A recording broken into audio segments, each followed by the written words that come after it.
Leading the environmental NGOs cluster.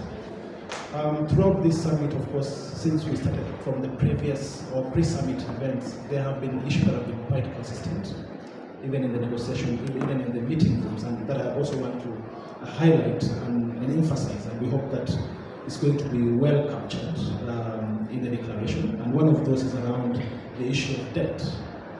Debt has been a very, very pressing concern, especially for African countries. And we find that most of our countries have been spending a lot of money trying to repay the debt and hindering their ability to develop and also to invest in sustainable development, even climate action.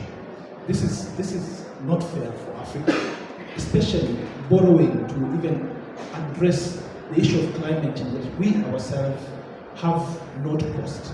So we hope that the declaration is going to come very strong and bold on the debt issue by calling for debt cancellations and call developed countries to actually cancel the debt and be fair in terms of the loans that they offer. And of course, if you look at the statistics, if I may, you find that at least up to 21 countries in Africa, actually low-income countries, are already debt stressed. And developing countries in Africa are spending up to 25% of their budgets actually to service that. That is quite unfair and uncalled for. So we hope that this declaration is going to come up with a very bold statement, bold message to developed countries to be fair, and also to call for highly concessional finances that are channeled to Africa in form of grants, especially for adaptation. Talking about adaptation finance, we know that, and it has been mentioned that adaptation is a priority for us as Africa.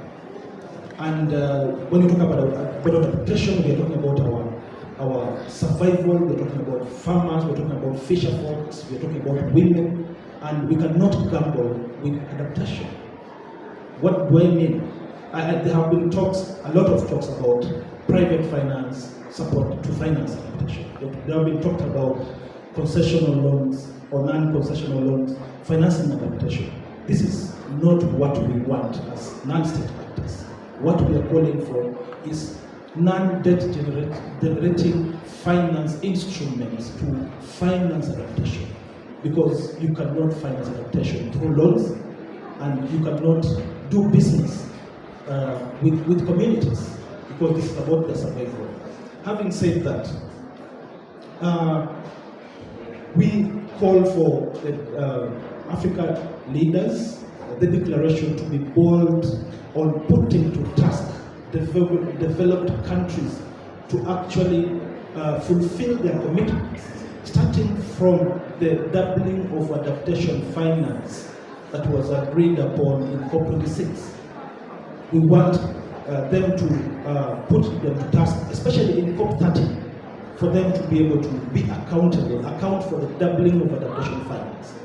Beyond that, we call for a very ambitious new commitment on adaptation finance, which is commensurate with the targets under the Global Goal of Adaptation.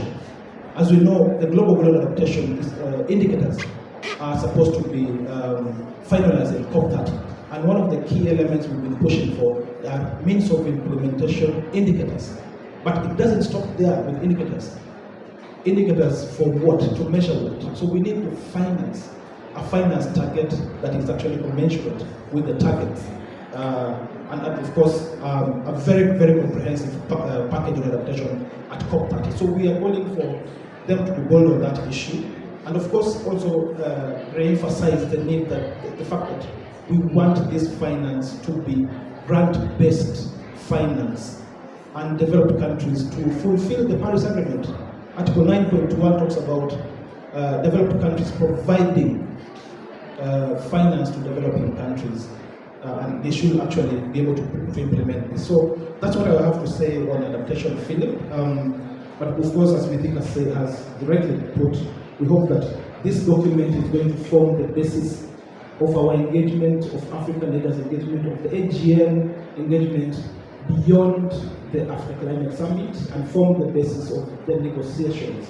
Of course, if you look at ACS 1, we are not sure whether the declaration actually really formed a very integral part of the negotiations and informing Africa's engagement. So we hope that this document is going to be honored, and of course we are a bit disappointed that we have very few heads of states in this summit, and we hope that this actually won't water down the declaration, and we hope that it's going to be Africa-owned and to inform the engagement moving forward. Thank you so much.